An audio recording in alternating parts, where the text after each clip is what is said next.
Nesta noite e aqui chegamos à casa do Senhor pela oportunidade tão rica que Ele nos concede de podermos glorificar o Seu nome, ouvir a palavra que foi lida e agora podermos também meditar, refletir, trazer esta palavra ao nosso coração.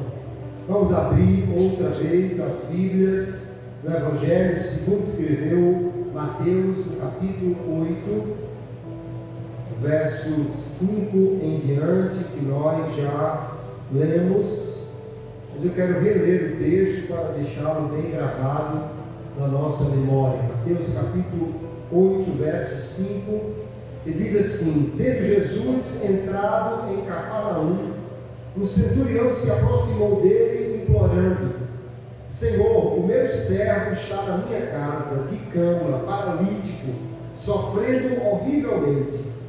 Jesus lhe disse: eu vou lá curá-lo. Mas o centurião respondeu: Senhor, não sou digno de recebê-lo em minha casa, mas apenas mande com uma palavra, e o meu servo será curado. Porque também eu sou homem sujeito à autoridade, tenho soldados às minhas ordens, e digo a este: vá, e ele vai, e a outro: venha, e ele vem, e ao meu servo: faça isto, e ele o faz.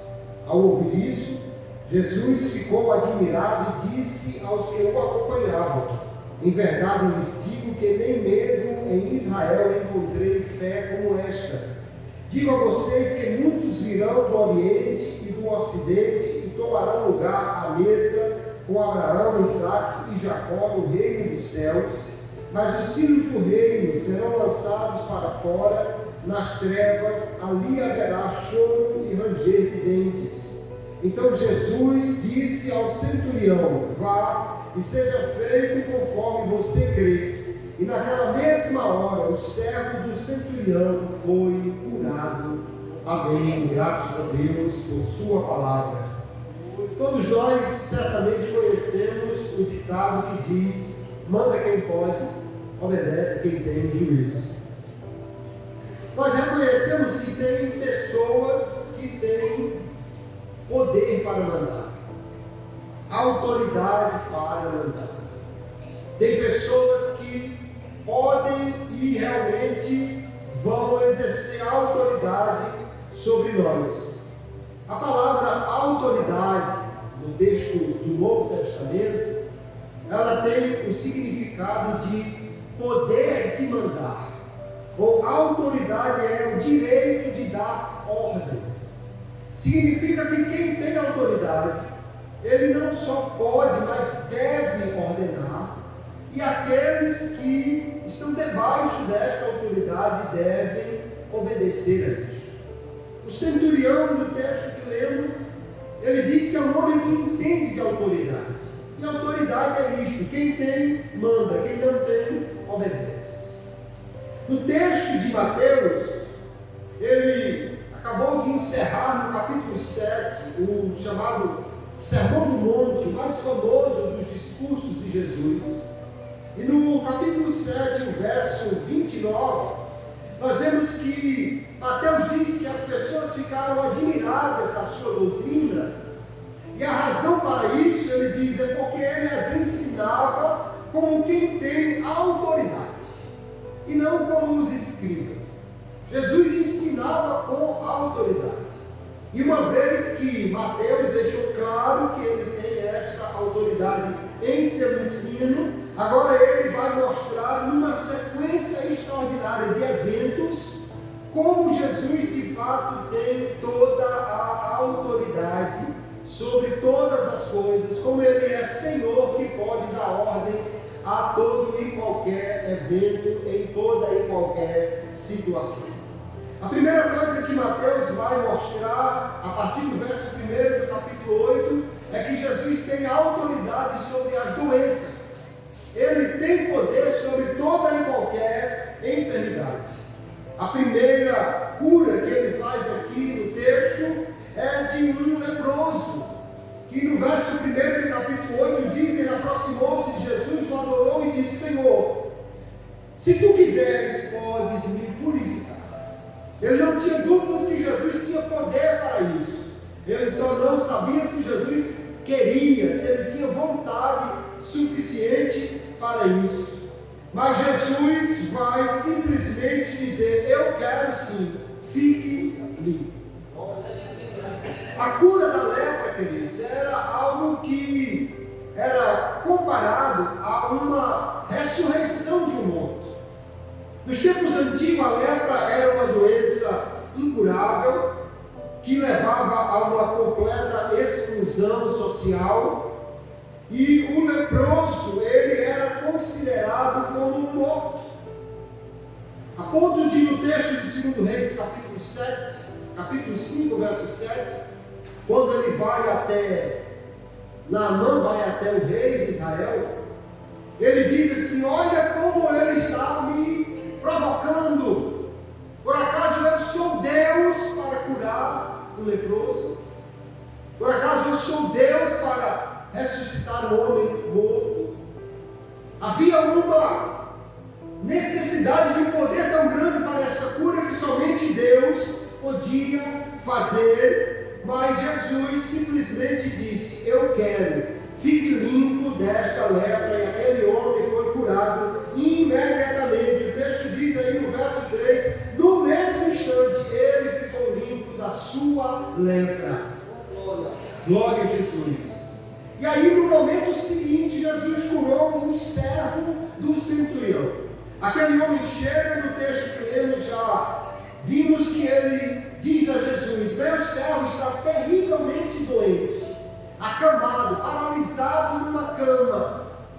E eu acho extraordinário porque Jesus não perguntou quanto tempo faz, o que o médico diz, já tentou algum outro tratamento, ele já tomou algum remédio. Jesus não pergunta nada, ele só diz assim: eu irei lá e vou curar. Mas eu não quero nem saber que doença é, não importa.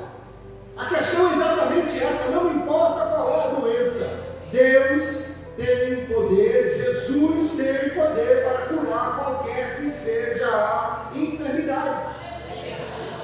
Às vezes parece que alguém tem mais fé na força da doença e diz assim: não, mas é um câncer, não, mas é, não me importa, porque o nosso Deus, ele é poderoso para curar toda e qualquer enfermidade. E Jesus então vai admirar-se, não no sentido que ele não esperava, mas no sentido de que aquilo é algo notável. Um homem que entende de autoridade. E quem entende de autoridade diz: o Senhor tem autoridade, e a autoridade de Jesus ele reconhece, é uma autoridade plena, universal, que não depende da sua presença física. Não é como alguém que vai lá e dá um choque, alguém que precisa impor as mãos. Não, ele diz: basta apenas uma palavra, e o meu criado sarará. Basta uma palavra. Às vezes alguém fica preocupado porque só tem de Deus uma palavra. Mas se você tem uma palavra, segure-se nela, porque ela é suficiente para curar, para fazer maravilhas. A gente prossegue com o texto e vai ver que logo após curar este servo, e no texto fica claro que nem todo mundo aceita esta autoridade. Nem todo mundo confessa esta autoridade.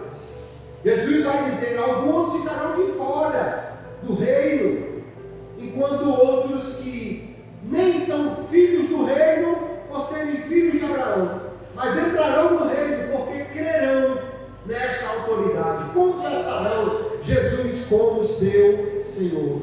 Em seguida, Jesus cura a sogra de Pedro com febre, e apenas com um toque nela, o texto diz que ela foi curada. E não só foi curada, mas é normal que quando alguém tem febre por um período, isso deixa a pessoa fraca. E a febre passa, mas você precisa de um tempinho para se recuperar. Mas essa mulher foi curada de uma maneira tão completa, que na mesma hora, diz o texto, ela levantou-se e foi servi-los. Servi-los aqui quer dizer provavelmente que ela foi preparar comida para eles, que ela foi trazer alguma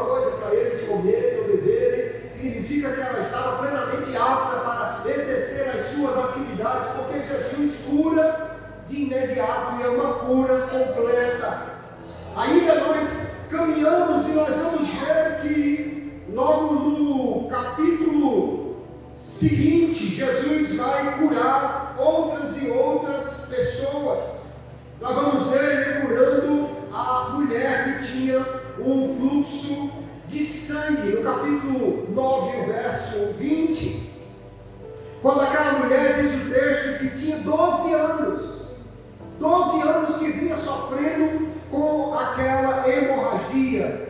E o texto de Marcos nos diz que ela já havia procurado diversos médicos, já havia gastado tudo quanto tinha com esses tratamentos e só ia de mal a pior. Nenhum médico pôde curá-la, nenhum tratamento, por mais caro que fosse, pôde resolver o seu problema. Aquela mulher também era uma que vivia excluída da sociedade, porque alguém com uma hemorragia era considerado cerimonialmente impuro. E aquela mulher vem por detrás de Jesus. Mas ela diz no texto de Marcos: se eu somente tocar na orla das suas vestes, eu ficarei curada. Ela tinha fé, ela sabia que Jesus tinha poder para curar aquela enfermidade. E diz o texto que quando ela toca em Jesus, instantaneamente, Jesus disse: saiu poder de mim, saiu virtude de mim, e curou aquela mulher. O natural, tanto no caso do leproso, como no caso desta mulher, é que a impureza dela se transmitisse a Jesus. Porque segundo a lei, quando o impuro tocava em algo puro, o puro se tornava impuro, era contaminado por ele. Mas aqui, a pureza de Jesus é tão poderosa, é tão grande, aleluia, que quando o impuro toca Jesus, o impuro é que fica curado da sua imundície, da sua sujeira. Ainda nós vemos no verso 27 em diante que Jesus curou 2 cegos. Aqueles homens chegaram a Jesus pedindo compaixão, chamando-o de filho de Davi, que é um título messiânico, portanto pressupõe-se que eles entendiam que Jesus era alguém que tinha autoridade como o Messias. Jesus pergunta: vocês creem que eu posso curá-los desta cegueira? E eles disseram: sim, nós cremos. E no mesmo instante Jesus disse: seja feito conforme vocês creem. E diz o texto no verso 39 que os olhos se abriram e eles foram instantaneamente curados. Eu acho maravilhoso Jesus, porque ele só faz curas completas. Ele não mandou, Jesus nunca mandou um paralítico fazer fisioterapia. Jesus nunca mandou um cego fazer exercício para a visão, passar colírio, porque ele sempre faz uma cura por inteira. E aí nós vemos, queridos irmãos, que Mateus dá uma série de eventos, um registro claro de que Jesus tem poder sobre toda enfermidade. Se alguém está doente, não importa que enfermidade seja, pode ter certeza, Jesus é poderoso para curar. Não importa quanto tempo faz, não importa se é crônico ou aguda, não importa o que o médico disse, não importa se não há tratamento previsto, Jesus é poderoso para, com sua autoridade, repreender o mal e ser instantaneamente curada esta pessoa. Glória a Jesus. Mas ainda nós vemos que Mateus, nesse capítulo 8 e 9, dará testemunho da autoridade de Jesus sobre a natureza decaída. Se voltar um pouquinho no capítulo 8, no verso 23 em diante, nós vamos ver que Jesus vai acalmar uma tempestade. Os discípulos estão atravessando o lago de Genezaré, chamado também de Mar da Galileia, ou de Lago Quinerete, nos dias de hoje. É um lago apenas, menor do que muitos dos lagos das hidrelétricas brasileiras, mas como Israel é um país muito pequeno, toda elevação se chama monte, e todo ajuntamento de água se chama mar. Então ele chama-se Mar da Galileia. Eles estão atravessando este mar. E de repente forma-se uma grande tempestade. Como aqueles homens já estavam acostumados a navegar naquele espaço. E agora eles estão temendo de morrer porque Jesus está dormindo. Nós vemos que a tempestade realmente era algo muito sério. Pescadores não entram em pânico por qualquer tempestade quando eles já conhecem o lugar onde eles estão navegando. Mas esses homens, eles estão em pânico. Eles estão temendo que vão morrer porque a tempestade era muito forte. Mas Jesus se levanta. E não se levanta apenas como um homem que acabou de acordar. Ele se levanta como um Deus que tem poder sobre o mar, sobre o vento. E ele simplesmente repreende o vento, repreende o mar, e há instantânea bonança naquele lugar. Aleluia! Simplesmente Jesus repreende os elementos da natureza. E aí os discípulos começam a perguntar: quem é este que até o vento e o mar lhe obedecem? Eles não estão perguntando assim: alguém conhece esse homem? É lógico que eles sabiam que era Jesus. A pergunta deles, na realidade, é: que tipo de homem é esse? Que dá uma ordem ao vento e ele para. Que tipo de homem é esse que dá uma ordem às ondas e elas param? Que tipo de homem é esse que tem autoridade sobre a natureza? Porque no Antigo Testamento nós vamos ver em diversos salmos, como o Salmo 65, 89, 107, que Deus tem poder sobre o mar para acalmá-lo. Quando Jesus acalma a tempestade, os discípulos devem ter relembrado dessas passagens do Antigo Testamento, porque era lido todo sábado o Antigo Testamento na sinagoga, e eles disseram: Deus é que tem poder para acalmar tempestades, Deus é que tem poder para parar o mar. E agora então nós vamos ver que Jesus é este Deus que tem poder para parar a tempestade e, portanto, livrar os discípulos da morte, porque eles estavam a ponto de morrer. Mas Jesus já dá aqui indícios claros que aquele que confia nele será salvo da morte, que aquele que deposita nele a sua confiança, crendo que ele tem autoridade para repreender aquilo que causa a morte, receberá do Senhor o livramento, receberá do Senhor a salvação. Aleluia! Nós vamos ver, queridos, que ainda um pouquinho mais adiante, Mateus capítulo 8, verso 28, Jesus vai libertar 2 endemoniados que estavam do outro lado do lago. Algumas passagens, como a de Marcos capítulo 5 e Lucas 8, colocam apenas um nome aqui. Mateus coloca 2 endemoniados. Isso não é um problema. Primeiro porque onde há 2, há 1 com toda a segurança, né? E depois porque Mateus está falando a uma audiência judaica, está escrevendo para um povo que conhece a lei. E na lei, ela dizia que o testemunho de 2 era verdadeiro. Então, quando nós lemos esse texto de Deuteronômio 19 e 15, podemos pensar que Mateus registrou os 2 homens, porque na visão judaica, 2 era mais importante do que 1 para dar testemunho daquilo que Jesus estava fazendo aqui.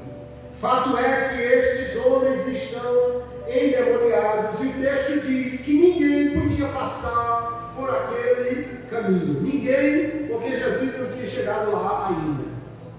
Mas quando Jesus chega, o texto diz que aqueles 2 homens endemoniados, que no texto de Marcos os demônios se identificam como sendo legião, porque eram muitos, mas Jesus sozinho, e ele já veio pedindo misericórdia, que não sejam atormentados antes do tempo.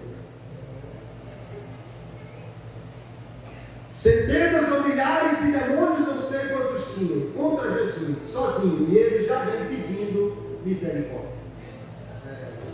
Nós precisamos entender uma coisa, queridos irmãos. Só os homens, só os seres humanos que são tolos, duvidam do poder de Jesus. Porque os demônios têm certeza. Eles sabem quem Ele é. Eles conhecem a sua autoridade. Eles sabem muito bem o poder que Ele tem. E agora Jesus simplesmente vai dar uma ordem a esses muitos demônios, permitindo que eles entrem numa manada ou numa vara de porcos. E aqueles porcos se precipitam no mar e morrem imediatamente. Agora o texto já nos apresenta uma outra questão. Se lá no momento da cura do servo do centurião, Jesus disse que alguns ficariam de fora, porque não tinham uma fé como a daquele homem. Nós vemos isso na prática, porque quando Jesus libertou aqueles dois endemoniados, quando fez com que os caminhos ali ficassem agora tranquilos, que antes ninguém podia passar e agora podia. Mas estranhamente o texto nos diz que o povo daquela região pediu com insistência que Jesus fosse embora, que Jesus se retirasse da terra deles. Em outros lugares, quando alguém soube que Jesus chegou, trouxe os doentes, fez uma fila e Jesus curou todos. Em outros lugares, mulheres que souberam que Jesus estava por ali vieram de longe pedir cura para a sua filha. Em outros lugares, as pessoas que entendiam quem era Jesus vinham buscar dele um milagre. Essas pessoas acabaram de ver o milagre de libertação e disseram: nós não queremos Jesus aqui. O que mostra que a submissão à autoridade, ou até o reconhecimento da autoridade de Jesus, não é algo automático. É preciso crer, é preciso entender, é preciso se submeter a Ele, para que de fato nós tenhamos esta autoridade sobre nós e todos os benefícios que ela traz. Ainda no capítulo 9, o verso 32, nós vamos ver que Jesus vai curar um homem que era mudo, mas por causa de um demônio que ele tinha. O demônio impedia que aquele homem falasse. Não é a primeira vez que Jesus vai encontrar, ou não é a única vez nos evangelhos que ele vai encontrar alguém doente de uma doença causada por demônios. O menino lá de Marcos capítulo 9 é um epilético, mas aquela doença causada por demônios. A mulher encurvada de Lucas capítulo 8 também é uma mulher encurvada por causa de demônios. Aliás, capítulo 13, capítulo 8, Maria Madalena era outra que era dominada por demônios. Os demônios causam doenças nas pessoas também. Mas diante da presença de Jesus, quando chega aquele que tem autoridade, quando chega aquele que tem poder, aleluia, diz o texto que Jesus expulsou o demônio e o mundo passou a falar. E as pessoas disseram: nós nunca vimos uma coisa como essa.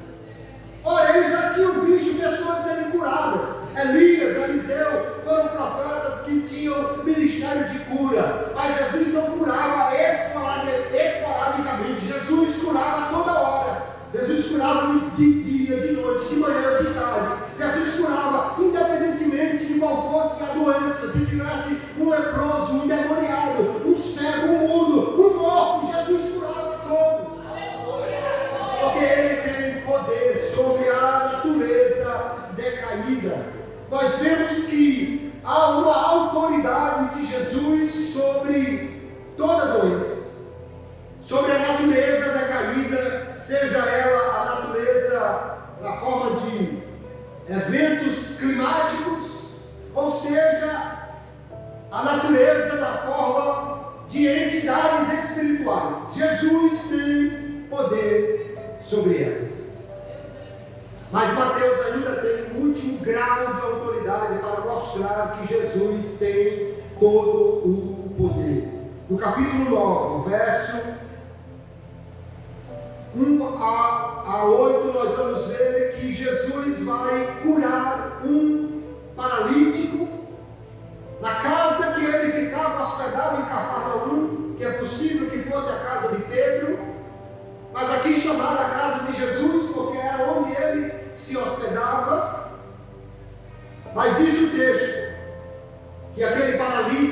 sendo trazido por 4 pessoas.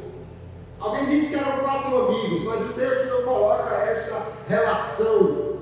Apenas diz que foram trazidos por 4 pessoas. De fato, eles foram muito amigos dele, muito bondosos. Mas não quer dizer que eles o conheciam de largo tempo. Podia ser simplesmente que aqueles homens viram o paralítico lá fora e resolveram colocá-lo diante de Jesus.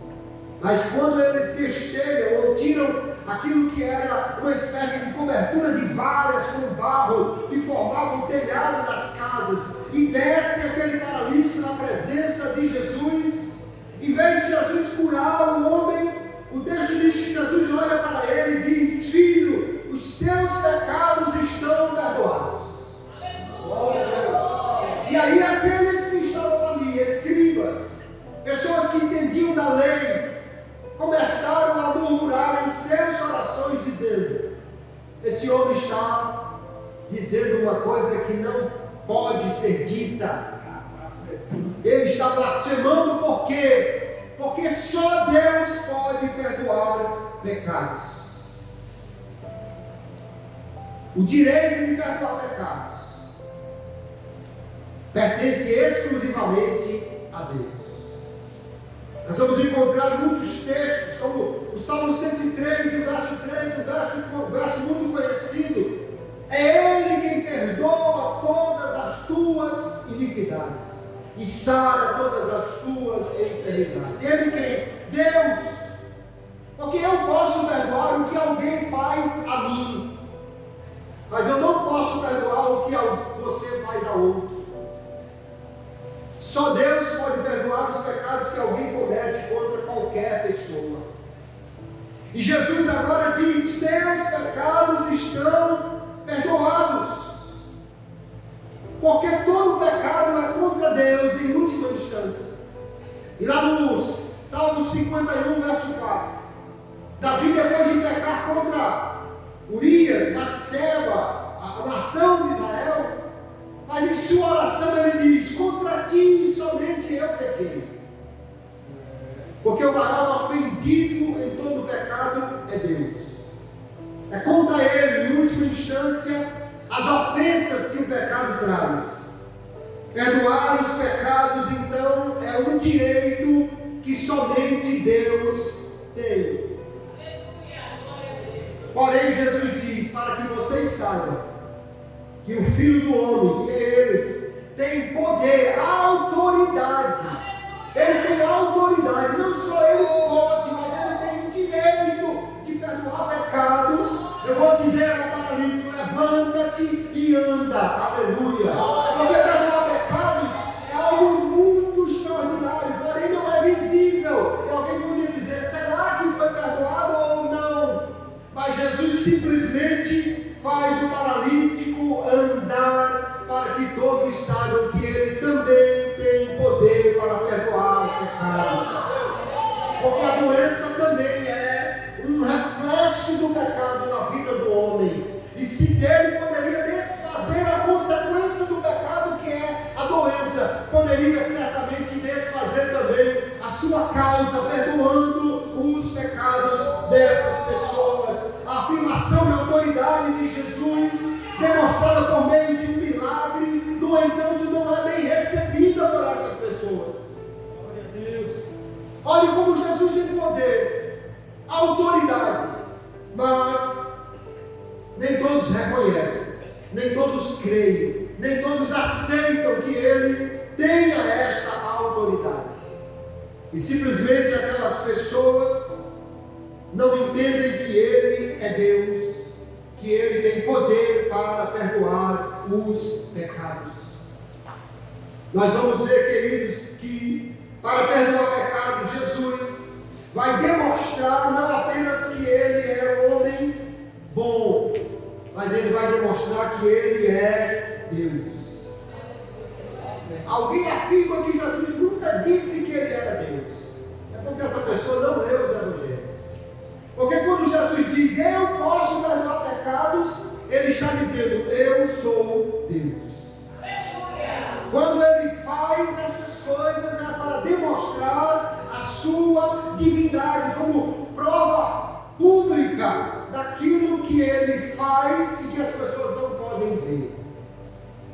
interessante porque Jesus pergunta assim: o que é mais fácil?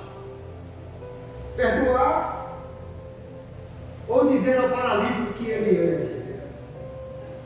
Alguém podia pensar que é mais fácil perdoar pecados, porque você diz e ninguém sente nada, ninguém vê nada. Mas Jesus faz o que parece que era mais difícil: fazer o paralítico andar.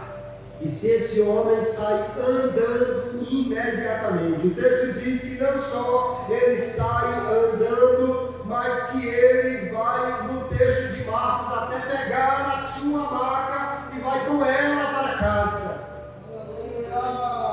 Jesus nunca curou pela metade, ele só cura perfeitamente, aleluia. Quem entende, quem aqui foi da área de saúde, ou quem já acompanhou um paciente, uma pessoa, até que quebrou uma perna e ficou muito tempo com essa perna engessada, ou alguém que teve um problema muito sério, você sabe que essa pessoa precisa fazer muita fisioterapia para poder andar.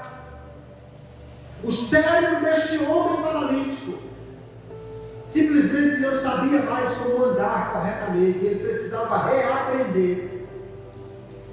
Mas Jesus é tão poderoso, tão maravilhoso, que o homem saiu dali curado, perdoado e completamente apto de ir caminhando para a sua casa, levando a sua maca consigo, porque o Senhor é poderoso para fazer coisas extraordinárias. Nós já vimos Jesus com poder sobre as doenças, poder sobre a natureza, os demônios, poder para perdoar pecados, mas nós vamos ver ainda no capítulo 9, o verso 23 em diante, que Jesus vai fazer algo ainda mais extraordinário para provar a sua autoridade, o seu poder. Diz o texto que Jesus, do outro lado do mar, indagado por um homem chamado Jairo, que é apresentado como um dos principais da sinagoga ali, pedindo que Jesus vá até a sua casa, porque a sua filha estava muito doente. Esta menina, o texto paralelo vai nos dizer que ela tinha quase 12 anos. 12 anos de vida e talvez de saúde, mas de repente alguma enfermidade, algum problema aconteceu, que essa menina estava às portas da morte. Na realidade, no texto de Mateus, quando nós lemos esse texto, Jairo chega a dizer aí no verso 18: minha filha morreu agora mesmo. No texto de Mateus, ela não está só doente às portas da morte, ela já está morta ou já está com um veredicto de morte, que não tinha mais o que fazer. Mas Jesus simplesmente vai até a casa da menina. No texto de Marcos, alguém chega e diz a Lázaro: não incomode mais o mestre. A menina morreu. Porque a morte, queridos irmãos, é algo que está simplesmente fora da capacidade humana de resolver. Depois da morte não há mais nada que possa ser feito. Hoje há algumas pessoas que gastaram uma fortuna para congelar os seus corpos em baixíssima temperatura, e eles estão congelados em um gás líquido, esperando que talvez um dia as pessoas, a ciência, encontre cura para as doenças e possa trazê-las de volta. Não existe um dinheiro mais mal gasto do que esse. Porque depois que a vida se vai, não há nada que a medicina possa fazer. Eu trabalhei durante 15 anos como um representante junto à área de saúde. E um dia, chegando no hospital para apresentar os meus produtos a um médico, ele estava lá no atendimento, e chega uma urgência, uma garota uma adolescente, vítima de choque elétrico, e aquele médico, junto com a equipe, faz todo tipo de procedimento, massagem cardíaca, ventilação artificial, todo tipo de procedimento, mas infelizmente a menina não retornou à vida. E depois que concluiu ali, o médico, à parte, conversando comigo e com um outro vendedor que estava lá, ele disse: quando ela chegou, eu examinei e a pupila dela já estava dilatada, o que significa que o cérebro já tinha desligado. Nós fizemos todo aquele procedimento porque é a praxe, é o que se recomenda, e porque se não fizesse, a família dizer que a gente não fez nada. Mas não havia mais o que pudesse ser feito. Porque depois que a morte chega, o ser humano não pode fazer mais nada. Por isso alguém vai chegar para Jesus e dizer a Jairo: não incomode mais Jesus. Ela está morta, não tem mais jeito. Mas quando Jesus está na cena, quando Jesus está presente, nem a morte é um problema insolúvel, porque Ele é Deus que tem todo o poder, inclusive sobre a vida e sobre a morte. Aleluia! Aí o texto diz que Jesus chegou na casa e disse: a menina está apenas dormindo, e alguém riu de Jesus. Mas tem outro ditado que diz assim: quem ri por último ri melhor. E aí Jesus mandou sair quem estava rindo, e simplesmente estendeu a mão e pegou a mão daquela menina e disse a ela: menina, levanta-te. Aleluia. Olha, se você vê alguém conversando com um defunto, se você vê alguém dando ordem a um morto, se você vê alguém gritando com o vento para ele se acalmar, se você vê alguém gritando com as ondas do mar para elas pararem, só tem duas alternativas: ou este homem é louco, ou ele é Deus. Porque ninguém grita para o vento, ninguém dá ordem a defunto, mas Jesus simplesmente diz à menina que se levante, e ela se levanta. Aleluia, porque Ele tem poder sobre a morte. Um dia alguém faleceu e pediram ao evangelista Moody para preparar um serviço fúnebre, um culto fúnebre. E Moody foi pesquisar na Bíblia, dizendo a ele para aprender com Jesus a fazer um culto fúnebre. E ele chegou à seguinte conclusão: ninguém pode aprender com Jesus a fazer uma cerimônia fúnebre, porque ele cancelou todos os funerais aos quais ele compareceu. Jesus acabou com todos os sepultamentos aos quais ele compareceu. Se você quiser aprender a fazer uma cerimônia fúnebre, vai ter que aprender com outra pessoa. Com Jesus não, porque Jesus, ele simplesmente dá uma ordem. A filha do filho da viúva dá uma ordem a esta menina, dá uma ordem a Lázaro, e eles se levantam do túmulo, porque ele tem poder sobre a morte. Aleluia! Ele tem poder para repreender até mesmo a morte. Que autoridade é esta? Autoridade sobre as doenças, não importa qual seja. Autoridade sobre a natureza. Autoridade sobre os demônios. Autoridade para perdoar pecados. Autoridade sobre a morte. Quem é este homem? E nós vemos que este homem é Jesus, o Filho de Deus, que se tornou carne, sendo Deus, para vir aqui, aleluia, mostrar o poder de Deus, repreender as forças do mal e estabelecer o reino de Deus aqui nesta terra. Nós vemos aqui como Mateus nos mostra o retrato do Rei Jesus, daquele que tem autoridade, direito de mandar sobre a doença, direito de mandar sobre a tempestade, direito de mandar sobre a morte. Ele tem a autoridade para dar ordens. Mas quando nós lemos o texto, vimos que muitas vezes alguém reconhece submete a ela. Mas há outros que nem querem reconhecer que ele pode fazer o que diz. E outros que, mesmo vendo o seu poder, inegavelmente demonstrado através dos milagres, dos livramentos, das libertações, das curas e das ressurreições, ainda assim, tem gente que não se submete a esta autoridade. Quando lemos esses relatos, eles nos desafiam a tomar uma atitude, a fazer uma escolha.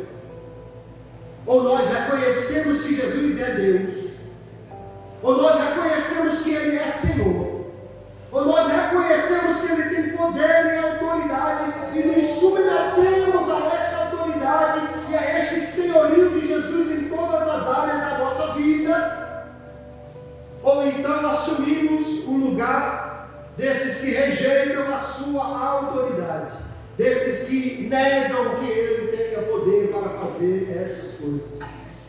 Se você sair por aí perguntando se alguém quer um milagre, se alguém quer que Jesus cure, se alguém quer que Jesus faça algo que só Ele pode fazer, a maioria das pessoas vai querer sim um milagre. Aliás, essa palavra hoje tem sido deturpada. Usa-se a palavra milagre para qualquer coisa. Se alguém faz um grande esforço, se o goleiro estiga todinho e tira a bola lá no canto da trave, ele fez um milagre. Não. Milagre é se ele tirasse a bola da trave do outro lado. Porque milagre é algo que está além das leis da física, da possibilidade humana. Jesus não curou essas pessoas porque ele era um curandeiro, tinha remédios. Jesus curou, Jesus repreendeu a tempestade usando a autoridade de Deus, o poder de Deus que ele tem e que ele demonstra claramente por meio dessas pessoas. Porém, se nós entendemos que ele tem esta autoridade, voltamos ao final do Sermão do Monte e reconhecemos: ele ensina com autoridade. Se reconhecemos isso, então nós precisamos obedecer a cada um dos ensinos de Jesus. Precisamos submeter a nossa vida ao seu senhorio. Precisamos reconhecer que Ele é Senhor, aleluia. Precisamos deixar que essa sua autoridade de fato seja manifesta em cada área da nossa vida. Porque infelizmente, queridos, há pessoas que mesmo reconhecendo a autoridade de Jesus, mas parece não se submeter a ela. Alguém ainda diz assim: não, mas quem manda em mim sou eu. Jesus é Senhor, mas os meus sonhos eu quero que se cumpram. Jesus é Senhor, mas eu quero que Ele faça o que eu quero. Eu quero que Ele cumpra a minha vontade. Às vezes você vai ouvir até alguém dizer assim: eu sou crente, mas meu braço não é. Quer dizer que há uma parte do seu corpo que não está submetida à autoridade de Jesus? Quer dizer que há uma parte da minha vida que não está submetida à autoridade de Jesus? Quer dizer que alguém aceitou a Jesus, mas não reconhece a sua autoridade sobre ele? Quando reconhecemos a autoridade de Jesus, queremos dizer: o Senhor é quem manda, o Senhor é quem estabelece as ordens, o Senhor é quem diz como quer que faça, o Senhor é quem estabelece as metas, o Senhor é quem forma a agenda, o Senhor é quem diz como deve ser feito, o Senhor simplesmente fala e eu obedeço. O Senhor é quem tem o direito de estabelecer os planos, os sonhos, as metas para a minha vida.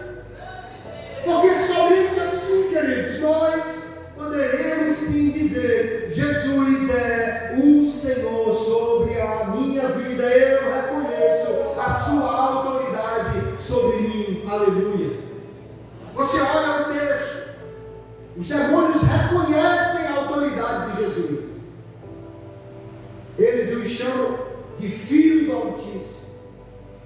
O que nessa linguagem quer dizer que Ele é Deus e compartilha da mesma natureza do Deus Altíssimo.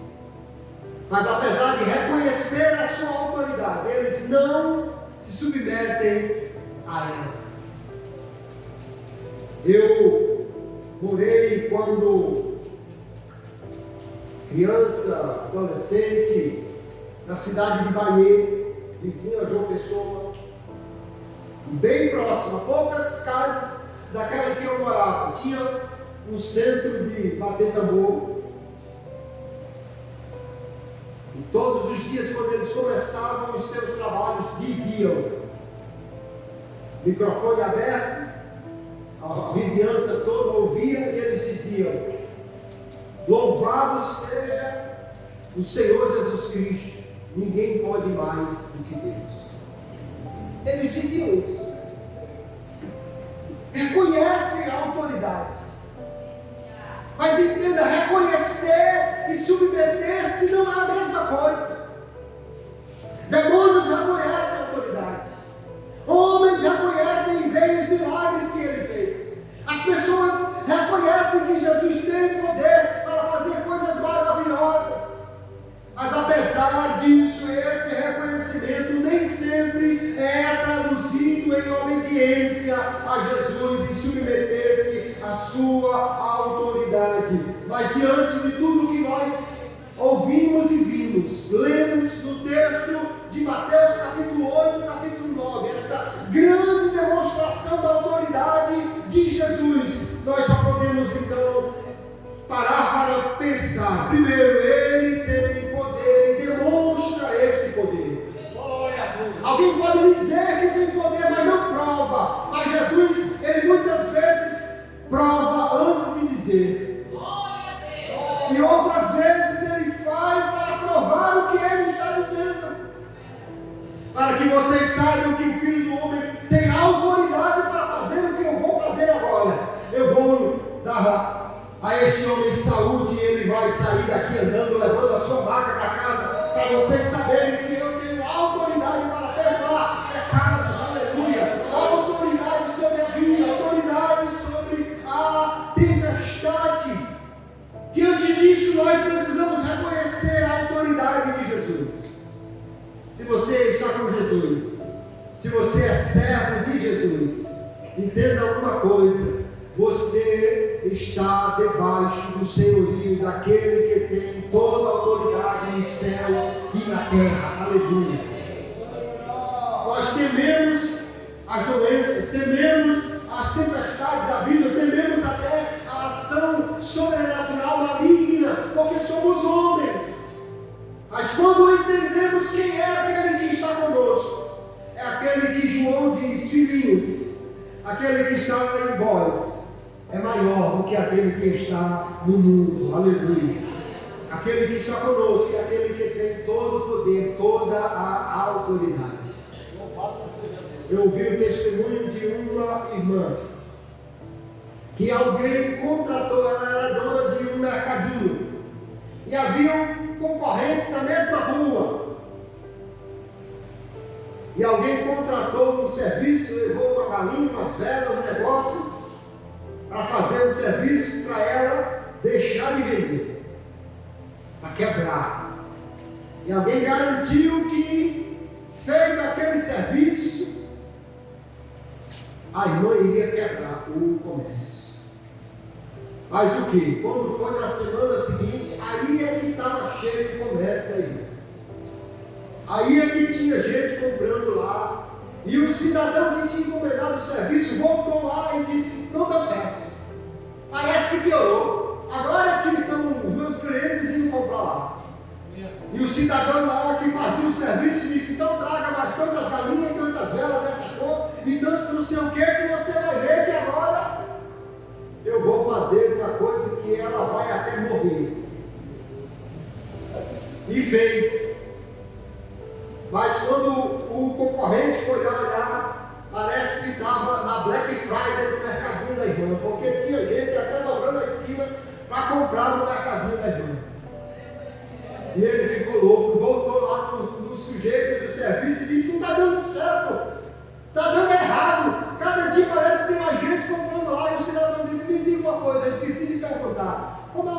esse mercadinho? Ele disse, mercadinho é o Shaddai. É o Shaddai no hebraico, é o Todo-Poderoso. Aleluia. Aí o sujeito lá do serviço diz, meu Deus, se você tivesse me dito logo, eu tinha dito a você que não adiantava fazer nada, porque contra esse aí não há trabalho, não há serviço, não há nada que possa fazer, porque ele é o Deus Todo-Poderoso. Aleluia.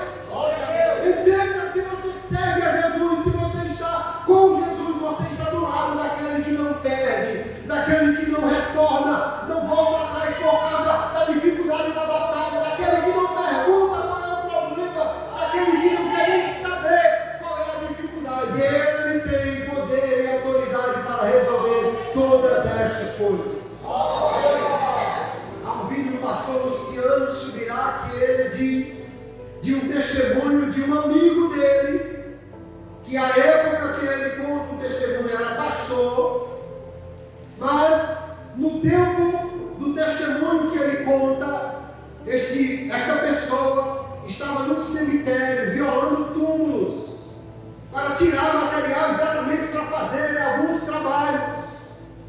E quando ele está com a pá na mão para cavar em uma cova recém aberta ali e com um corpo recém-colocado, uma outra pessoa que está com aquele homem diz assim, ei, pode parar. Eu recebi uma ordem agora dizendo que não mexa nesse corpo. E ele disse, não, eu paguei. Eu já paguei o governo para poder ele deixar eu fazer isso aqui, agora eu não vou parar não. Ele disse, a ordem está dizendo aqui o seguinte, se você mexer, você botar a pá nesse tubo, você morre. Por quê? Aí ele disse, porque a voz diz que esse corpo é de alguém, do homem lá de cima. E aquele homem parou para refletir, peraí, se Deus cuida dos dele, até depois que estão mortos, e eu não posso nem mexer porque senão eu morro, porque ele tem mais autoridade do que aquele para quem eu estou trabalhando, então eu vou servir a esse Deus. Eu vou servir a ele porque ele é maior, porque ele é mais forte, porque ele é mais poderoso. É essa a percepção que o Evangelho nos leva a ter, queridos, aquele que está conosco é o Todo-Poderoso, não importa qual é o problema, o obstáculo, o demônio, a quantidade deles, a morte, pode vir todos eles, que o Senhor Jesus tem poder e autoridade para repreender cada um deles, para dar solução a esses problemas, para fazer coisas extraordinárias, aleluia. Mas se nós reconhecemos que Ele tem este poder, que Ele tem esta autoridade, precisamos também submeter a nossa vida ao seu senhorio. Reconhecer que Ele tem todo o poder e achar que você pode viver a sua vida fazendo o que bem entender, é fazer o contrário de Jesus. Ele diz e Ele prova. E nós às vezes dizemos e provamos o contrário. Quando reconhecemos Ele é Senhor e ainda assim queremos agir conforme a nossa vontade. No dia mais difícil da sua existência terrena, no dia que Jesus não estava enfrentando simplesmente algumas centenas ou milhares de demônios, no dia que Ele estava para enfrentar a ira do seu Pai, ainda assim Ele diz, seja feita a tua vontade e não a minha vontade, seja feito como tu queres e não como eu quero, porque diante do reconhecimento da autoridade de Jesus, queridos, o único caminho verdadeiro é a rendição, não a resistência. A rendição à sua vontade deve ser a atitude de quem entende e confia na autoridade do Rei Jesus, aquele que pode e aquele que manda na minha vida, na sua vida e em qualquer circunstância que nós enfrentemos. Será que estamos realmente dispostos a entregar toda e qualquer área da nossa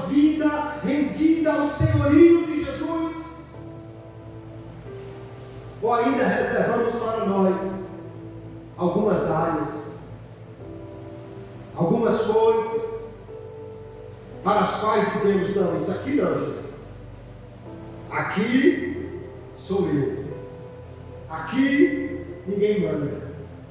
Aqui papai não manda, aqui pastor não manda, aqui patrão não manda, aqui ninguém manda. Mas se Jesus não manda, então não há senhorio verdadeiro. Porque guarde uma coisa que eu vou lhe dizer: se Jesus não for Senhor de tudo, não será Senhor de nada. Porque Ele não aceita ser Senhor só de uma parte. Ele não disse: uma fração de autoridade foi me dada. Ele disse: toda autoridade foi me dada nos céus e na terra. E saímos daqui nesta noite, queridos, em primeiro lugar, pisando com confiança no solo desta terra. Aleluia! Saímos daqui pisando com alegria no solo desta terra, dizendo: aquele que está comigo é maior, aquele que está comigo é poderoso. Não importa quais sejam as circunstâncias pelas quais eu tenha que passar, ou os problemas que eu tenha que enfrentar, aquele que está comigo tem autoridade, aquele a quem eu submeti a minha vida tem autoridade para me dar livramento, proteção, aleluia. Mas também saímos daqui nesta noite dizendo: Senhor, Tu és o Senhor sobre a minha vida. Submeto meus planos, submeto a minha agenda, submeto a minha vontade, submeto as coisas que eu gosto, submeto aos os meus defeitos, submeto aquilo que parece ser até a minha identidade. Quem eu sou, o que eu faço, o que eu quero, submeto a Ti como Senhor da minha vida, porque só assim, querido, somente assim, nós poderemos realmente dizer: Jesus é o Senhor. E para encerrar, o apóstolo Paulo, na Epístola aos Filipenses, capítulo 2, ele nos dá um testemunho extraordinário, dizendo que um dia todo joelho se dobrará, toda língua confessará que Jesus Cristo é Senhor, para a glória de Deus. Aleluia. Um dia todos os seres humanos ou espirituais reconhecerão que Jesus Cristo é o Senhor, dobrarão os seus joelhos e confessarão a sua autoridade. Mas aquele que ouve e entende esta palavra deve tomar essa atitude hoje, porque no dia que Jesus for coroado rei sobre todas as coisas, muitos dobrarão seus joelhos contra a sua vontade e confessarão que Ele é Senhor, simplesmente para serem lançados no lago de fogo, para o qual Ele destinou aqueles que são rebeldes a Ele e não se submetem à sua autoridade. Hoje precisamos dobrar os nossos joelhos, precisamos erguer a nossa voz, aleluia, abrir a nossa boca e declarar voluntária e alegremente que Jesus Cristo é o Senhor da nossa vida. Ele é o que tem autoridade sobre nós, aquele que manda, aquele que tem direito de mandar sobre mim, sobre você, sobre a igreja, sobre nós, porque Ele é o Senhor, aquele a quem nós declaramos que reina sobre a nossa vida, o Rei que reina sobre nós, aleluia. É este que nós, nesta noite, aprendemos e reconhecemos a sua autoridade. Que Deus nos abençoe, possamos sair daqui regozijados com a sua palavra, tementes à sua autoridade e submissos à sua vontade, cada dia segundo aquilo que nós aprendemos da sua palavra. Amém, queridos? Que Deus nos abençoe em Cristo Jesus.